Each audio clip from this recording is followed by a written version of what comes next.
like to party, party.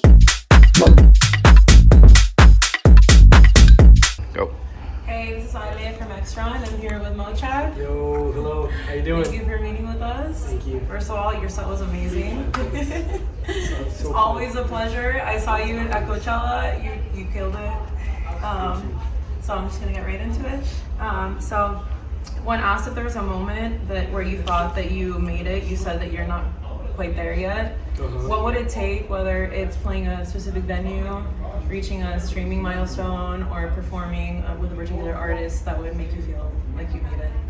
For me, making it is not like much about like only my personal accolades. Like that's why I feel like I haven't made it yet. Like for me, it's more about being able to create a platform that we can share more cool stuff on, and more opportunities for other artists, not only music artists but designers I work with, like graffiti artists, tattooers, everything. Like I just want to see that what I did was able to create like a broader platform in a cool environment where we can all share like my people and the people I support and all of that.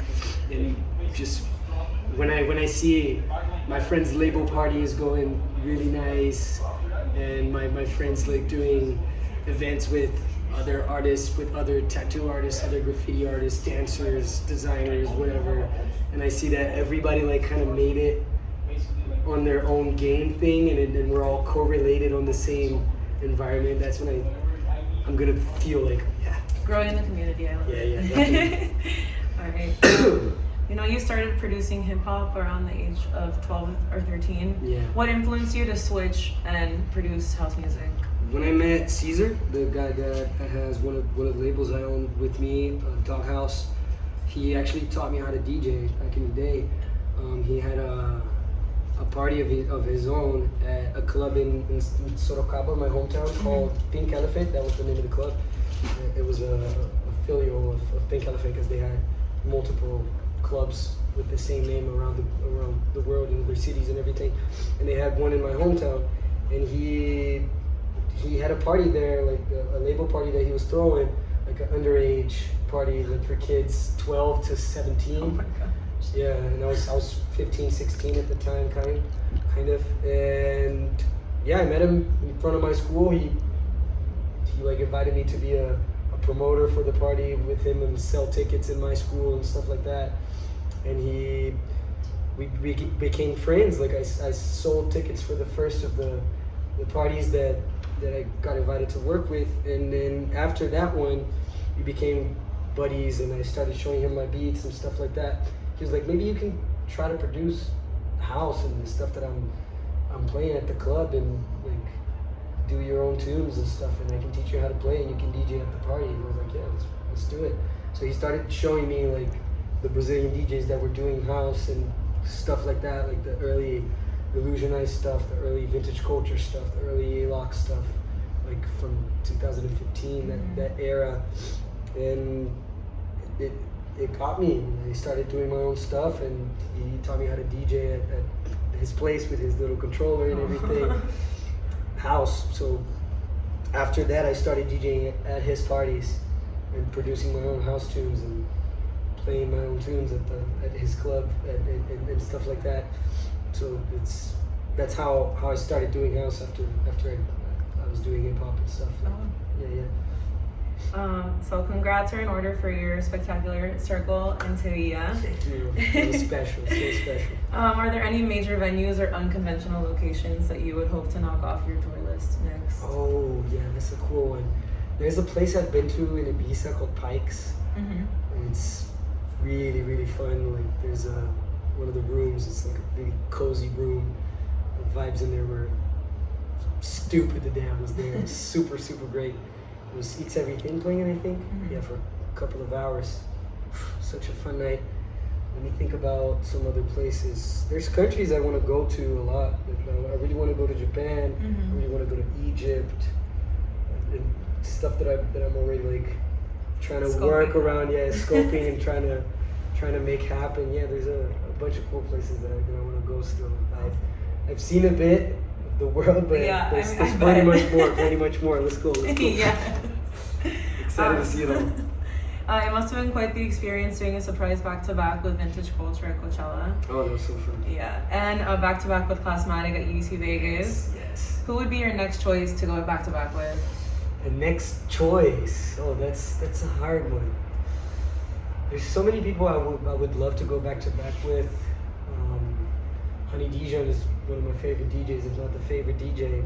Like, that would be insane of an opportunity to go back to back with her. I think that we could play some really cool stuff together. Also, I want to do a back to back with BB when he gets better. Yeah. We're gonna do it. We're gonna make it happen. Stay strong, my G. Let's go. Let's go. Definitely. We see that you have your music has a lot of jazz influence in it. Yeah. Who would be a jazz artist or group that you would collab with? A lot. There's a lot of people I would. Let's see somebody from the new school. I've worked with Pino Palladino a couple of months back. I would definitely work with his kid, with his son, Rocco. He's an amazing bass player as well. I've seen some stuff recently from Tommy and JD Beck. Really nice stuff as well. Really young, doing really nice stuff. There's an NPR Tiny Desk concert that they did recently. Recommend that for you guys. Really, really nice stuff. Let me see who else from the new school. Yusef Days, drummer, also worked with Rocco on a couple of tunes, and with Tom Mish and people like that. Yusef is insane. Working with him would be super, super crazy as well. Yeah, maybe. Those are a couple of names from the new school people. There's been talk about a Brazilian storm in the house music industry. Oh yeah, the Brazilian storm. We taking over. Let's go. What do you think prompted it, and how do you think it's affected the larger music industry? I think like during the pandemic, there was like a big opportunity for us to bond with each other much more, like with the new guys that were coming up, the new people that were coming up playing and doing tunes and stuff like that. When we were doing live streams, like in our bedrooms, just playing sets and whatever, and talking to the people in the chat and everything.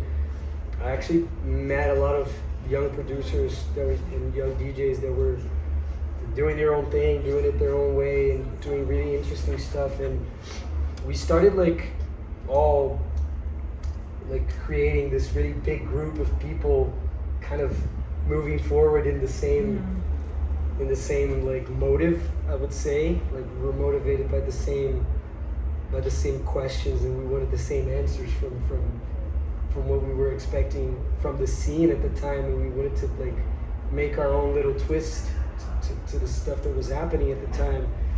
Like Classmatic, Beltron, all those guys. We were all talking, Rosati, like all the dudes, James C, Viot, Roddy Lima, everybody. We were chatting on group chats on WhatsApp, like, yo, we gotta make this, we gotta do our labels, we gotta do our parties, we gotta show our sound, we gotta show more of the Brazil stuff to other places, like the sound and everything. And we were just really motivated and really together a lot in that period of time. And yeah, I just think it bubbled up.